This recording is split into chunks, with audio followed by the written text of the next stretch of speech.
Շարունակում ենք գլխավոր թեման եւ առաջիկա րոպեներին այն քննարկելու եմ քաղաքագետ Ազատ քաղաքացի հասարակական կազմակերպության անդամ Լիլիթ Դալաքյանի հետ։ Բարև ձեզ Տիկին Դալաքյան, շնորհակալ եմ մեզ միանալու համար։ Բարև ձեզ, ես եմ շնորհակալ։ Տիկին Դալաքյան, Արարատ Միրզոյանն իր ամփոփիչ ասուլիսում նշեց, որ Հայաստանն իր անվտանգությունը պաշտպանելու համար նոր գործընկերներ է փնտրում, որովհետև նախկինը չաշխատեց։ Նույն հայտարարությունը գրեթե հոկտեմբերին արել էր Նիկոլ Փաշինյանը, բայց հոկտեմբերից հետո մանավանդ տեղի ունեցած որոշ իրադարձությունների արդյունքում իշխանությանը սկսեցին մեղադրել, կոպիտ ասած, սրա գրկից նրա գիրկը գնալու մեջ, նույն դեկտեմբերին նրա այցը Սանկտ Պետերբուրգ այդպես որակվեց։ Հիմա ինչու չեն կարողանում մերոնք անել այն, ինչ դեռ վաղուց պնդում են։ Դուք ճիշտ ասացիք, մերոնք չեն անում այն, ինչ դեռ վաղուց պնդում են, այստեղ հարցը արդյոք չեն կարողանում, թե չեն ուզում, դա արդեն իհարկե շատ կարևոր հարց է, որովհետև եթե Նիկոլ Փաշինյանը իրոք ցանկանում է Հայաստանի արտաքին քաղաքականությունը փոխել, բայց նրան չեն թողնում, դա ուրիշ հարց է, բայց մենք տեսնում ենք, որ ինքը հայտարարում է, որ Հայաստանը արտաքին քաղաքական վեկտորը չի պատրաստվում փոխել, այսինքն այսքանից հետո Արարատ Միրզոյանի հայտարարությունները ես չեմ հասկանում, ես գիտեմ, որ Արարատ Միրզոյանը ինքնուրույն որևէ հայտարարություն չի անի, ստացվում է, որ Նիկոլ Փաշինյանը մի բան է հայտարարում, Արարատ Միրզոյանը մեկ այլ բան։ Հետո դուք հիշում եք, վերջերս հայտարարվեց, որ Ռուսաստանը սկսել է ռազմական այն տեխնիկան, որ չէր վաճառում Հայաստանին, վաճառել։ Շատ փորձագետներ, այդ թվում ռազմական, հայտարարեցին, որ չեն հավատում, որ այդպիսի բան է տեղի ունենում, որտեղ մենք տեսնում ենք, որ Վլադիմիր Պուտինը ինքը զենքի կարիք ունի, մեկնում է առաջիկա օրերին Հյուսիսային Կորեա։ Այդ դեպքում ինչ փոխվեց, որ հիմա հայտարարում է, որ այդ 400 միլիոն դոլարի զենքը տալու են, եւ հիմա Միրզոյան Արարատը հայտարարում է, որ Ռուսաստանը չի բավարարում մեր անվտանգային պահանջները, այսինքն ինչ որ հակասություններ են, այնպիսի տպավորություն է, որ ամեն օր ad hoc քաղաքականություն է վարում իրավիճակային, այսինքն Նիկոլ Փաշինյանը հետևում է դիտորդի կարգավիճակով իրադարձություններին եւ երբ որ ինչ-որ բան է տեղի ունենում, նա պատասխանում է, բայց կարծում եմ Հայաստանի նման երկրում, որը պատերազմական վիճակում է գտնվում եւ որևէ խաղաղության մասին խոսելը անհնար է, ես բազմիցս իմ հարցազրույցներում ասել եմ, որ այս պահին Ադրբեջանը պատրաստ չէ խաղաղության։ Մի կողմից հայտարարում են, որ Հայաստանը ամեն ինչ անելու է ստորագրելու խաղաղության պայմանագիրը, մյուս կողմից ասում են, որ խաղաղություն չի ստացվում, որ Ռուսաստանը մեր դաշնակիցն է, մենք մեր վեկտորը չենք փոխելու, չէ, Ռուսաստանը մեր դաշնակիցը չէ, մենք պետք է այլ դաշնակիցներ փնտրենք։ Այս քաղաքականությունը արկածախնդրային է եւ ես կարծում եմ, որևէ լավ բանի չի բերելու եւ 2020 թվականին Հայաստանը կարող է ելի մնալ միայնակ, եթե լինի նոր ագրեսիա, ինչը ես կարծում եմ, որ լինելու է։ Երբ ձեր կարծիքով ինչ ժամկետների մասին է խոսքը։ Գիտեք, ես միշտ կապում եմ Հարավային Կովկասում, Ուկրաինայում իրադարձությունները Ամերիկայի Միացյալ Նահանգներում ընտրությունների հետ։ Երբ որ այնտեղ ավելի բուրըն կընթանան այդ գործընթացը, այսինքն հուլիսին տեղի ունենալու Հանրապետական կուսակցության նիստը, այդտեղ վերջնական նոմինացիա է լինելու, արդյոք Դոնալդ Թրամփն է առաջադրվում, թե Նիկի Հեյլին, դուք տեսնում եք այդ երկուսի միջև է գնում ուրեմն մրցավազքը։ Սեպտեմբերին արդեն դեմոկրատական կուսակցություններ կառաջադրի իր տեխնացուն եւ տեղի կունենան բուրըն ուրեմն նախընտրական իրադարձություններ, կարծում եմ այդ ժամանակ, ինչպես եւ 2020 թվականին, երբ որ Միացյալ Նահանգների ուշադրությունը շեղվեց, այստեղ Ռուսաստանի հետ կփորձեն ինչ-որ մի սադրանք, պատերազմ անպայման չի լինի, կարող է Սյունիքում որևէ սադրանք լինի, Նիկոլ Փաշինյանը դիմի ՀԱՊԿ-ին կամ Ռուսաստանին կատարելու իր դաշնակցային պարտավորությունները, նայած թե Նիկոլ Փաշինյանը արդյոք պայմանավորվածության մեջ է Վլադիմիր Պուտինին հետ, թե չէ, ես դեռ չեմ կարողանում այդ հարցին հստակ պատասխանել, ամենայն հավանականությամբ այդ սցենարը կաշխատի, որ Նիկոլ Փաշինյանը կդիմի Ռուսաստանին օգնության նպատակով, Ռուսաստանը իր զորքերը կբերի, կկանգնեցնի այնտեղ, որը անվանում է Զանգեզուրի միջանցք։ Եվ չնայած պարոն Լավրովը հայտարարում է, որ Զանգեզուրի միջանցքի մասին խոսք չկա, բայց ասում է, որ ռուս խաղաղապահները պետք է այդ ճանապարհը հսկեն եւ պետք է լինի պարզեցված ռեժիմ։ Եթե դա միջանցք չի, նա իրեն դիվանագետ է համարում, այդ թվում ինչ է կոչվում, կարող է միջանցք չլինի, անունը դնենք ճանապարհ, բայց դա դառնում է միջանցք։ Եվ նրանք ասում են, որ իրենց նպատակը դա է եւ Հայաստանի Հանրապետությունը ստորագրել է այդ փաստաթղթի տակ։ Հիմա ամեն ինչ պետք է անեն, որ դա տեղի ունենա։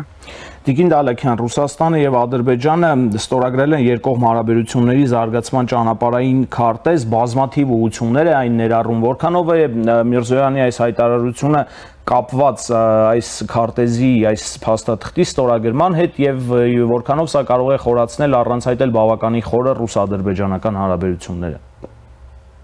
Գիտեք, առաջի անգամ չի, որ Ռուսաստանը եւ Ադրբեջանը նման փաստաթուղթ են ստորագրում։ Ուկրաինա ներխուժումից առաջ էլ նրանք ստորագրեցին այդպիսի փաստաթուղթ։ Ղարաբաղյան պատերազմից հետո էլ ստորագրեցին փաստաթուղթ, ընդ որում այնտեղ մի այսպիսի հետաքրքիր զավեշտալի կետ կար, որ նաեւ վերնագիրը չեմ հիշում, բայց սեպարատ ուժերի դեմ պայքարում աջակցում են միմյանց։ Պարզ է, չէ՞, որ դա Լեռնային Ղարաբաղին էր վերաբերում։ Այսինքն սա ինչ-որ նոր համագործակցություն չի, որ Հայաստանն էլ զարմացել է կամ բարկացել է եւ հիմա հայտարարում է, որ դեմ է։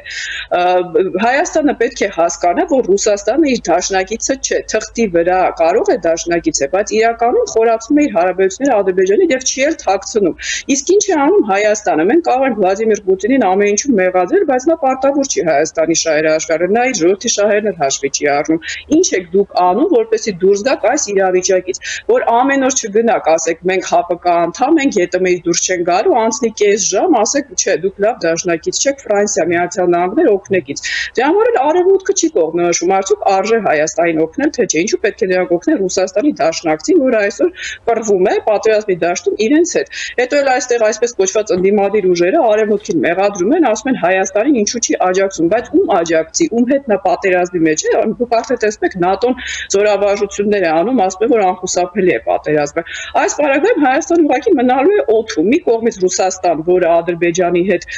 սիրաշահման քաղաքականություն է, ամեն ինչ զիջում է Հայաստանի շահերը, ինչպես պատմության ընթացքում, մյուս կողմից Արևմուտք, որը չի վստահում Հայաստանին, քանի որ բացի խոսքերից չի տեսնում քայլեր։ Եվ շատ ավելի վատ իրավիճակ է լինելու, քան հիմա, ես վստահ եմ դրանում, Նիկոլ Փաշինյանի վարած արկածախնդիր քաղաքականության շնորհիվ։ Տիկին Դալեքյան, ռուսական կողմից այդ փաստաթղթի ստորագրման պայմանավորվածությունը ձեռք է բերել փոխվարչապետ Օվերչուկը, որը նաև այս սահմանագծման եւ սահմանազատման աշխատանքներում եռակողմ խմբի ռուսաստանյան համանախագահն է։ Մենք գիտենք, որ բարձր մակարդակներում եւս հաստատվել է բարձր մակարդակով, որ այս ամսվա վերջում, այսինքն օրերս սպասվում է նաև այդ սահմանագծման եւ սահմանազատման հանձնաժողովների հանդիպումը։ Հաշվի առնելով, որ տարեսկզբից Ադրբեջանը անընդհատ իր պահանջները ուռճացնում ու մեծացնում է, կարող ենք ենթադրել, որ այս հանդիպմանը եւս նոր պահանջներ միգուցե ի հայտ քաշեն։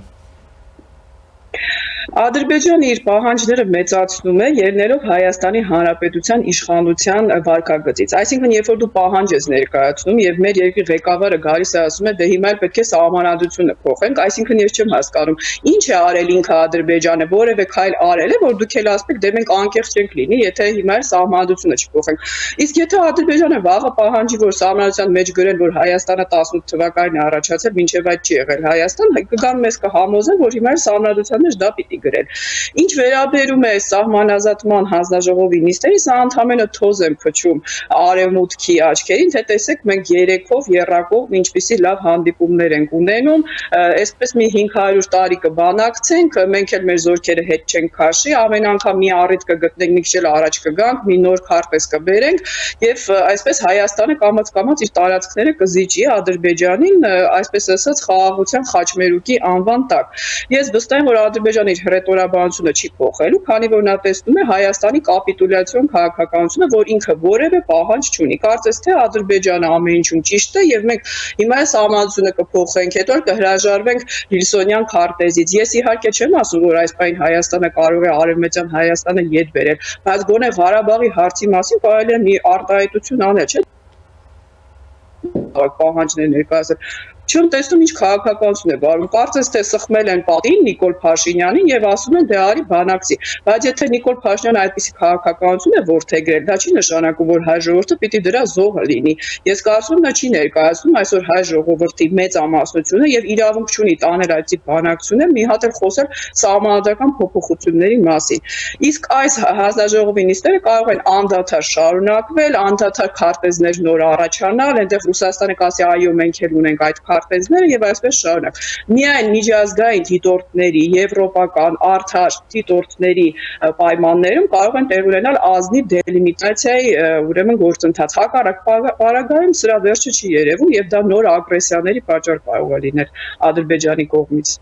Եվ վերջում փորձենք հասկանալ, քանի որ Ադրբեջանը գնալով խորացնում է հարաբերությունները Ռուսաստանի հետ, Ռուսաստանն էլ իր հերթին գտնվում է պատերազմի մեջ Ուկրաինայի հետ ու սանկցիաների տակ է որոշակի պատժամիջոցների, որքանով է հավանական, որ այս փաստաթղթի եւ նման խորացման հարաբերությունների խորացման ֆոնին միգուցե Արևելքը որոշակի սանկցիաներ կիրառի նաեւ Արևմուտքը սանկցիաներ կիրառի նաեւ Ադրբեջանի նկատմամբ կամ գոնե պարտադրի Հայաստանի հետ բանակցություններում որոշակի հստակություն մտցնել։ Գիտեք, ես տեսնում եմ, որ Եվրամիությունը, Եվրախորհուրդը տեսնում եք ըստ էության պատերազմական խոսքերի առումով գործընթացի մեջ են գտնվում Ադրբեջանի հետ, բայց Ադրբեջանի, այսպես ասած, լեզուն, ռետորաբանությունը շատ ագրեսիվ է, որովհետև Ադրբեջանը գիտի, որ դուք նշեցիք ուկրաինական պատերազմի պայմաններում էներգակիրների հարցը Եվրոպայում շատ լուրջ քրիտիկական խնդիր է եւ Ադրբեջանը հանդիսանում է տարանցիկ երկիր ռուսական էներգակիրներից ազատվելու համար։ Նրանք մեկ դրա վրա են դնում իրենց այսպես ասած խաղադրույքը եւ երկրորդը դնում են նրա վրա, որ Միացյալ Նահանգները այս պահին այդքան էլ ակտիվ չէ այս տարածաշրջանում զբաղված էներգի խնդիրներով, իսկ Եվրոպան առանց Միացյալ Նահանգների կարծես մարմին լինի առանց գլխի, որը պահանջներ կարող է դնել, բայց Ադրբեջանը ունի իր մեջքին Թուրքիան ռազմականապես, ունի Ռուսաստանը ռազմականապես եւ չի պատրաստվում նահանջել։ Նրանք հասկանում են միայն ուժի լեզու, սանկցիաներ, ես չեմ կարծում, որ սանկցիաները կարող են նրանց ետ պահել պատերազմական գործողություն։ Այս տեսնում ենք Ռուսաստանի նկատմամբ են սանկցիա կիրառում, բայց 2 տարի շարունակվում է պատերազմը, հակառակը սանկցիայի պայմաններում նրանց շահույթները նավթից եւ գազից չեն պակասել։ Նույնը կարող է տեղի ունենալ Ադրբեջանի դեպքում։ Մանավանդ ես ռեալ սանկցիաների մասին չեմ լսել, այնտեղ ինչ որ 1-2 կարող է ինչ որ թեթև բաներ անեն, բայց կոնկրետ Ալիևի նկատմամբ նրա ընտանիքի խոսք չի գնում, որ նրանց հանդեպ կարող են ինչ որ սանկցիաներ կիրառել։ Այս պարագայում քանի հռետորաբանությունը ուղղակի այսպես քննադատական է, Ֆրանսիային տեսնում եք ինչպես է Ադրբեջանը պատասխանում, այսինքն այսօր հասել է այն վիճակին, որ Եվրոպայի ամենահզոր երկրներից մեկը չի կարողանում սաստել Ադրբեջանի։ Միայն ռազմական օգնությունը Հայաստանին եւ միայն կոնկրետ թիրախային սանկցիաները արդեն Ալիևի ընտանիքի հանդեպ կարող են նրան ուշքի բերել։ Հակառակ պարագայում որևէ սանկցիա չի կարող նրան ետ պահել արկածախնդրությունը։ Տիկին Դալաքյան, շնորհակալ եմ զրույցի համար։ Ես էլ եմ շնորհակալ։ Դուք դիտում եք գլխավոր թեման, ես Հակոբ Գևորգյանն եմ, կհանդիպենք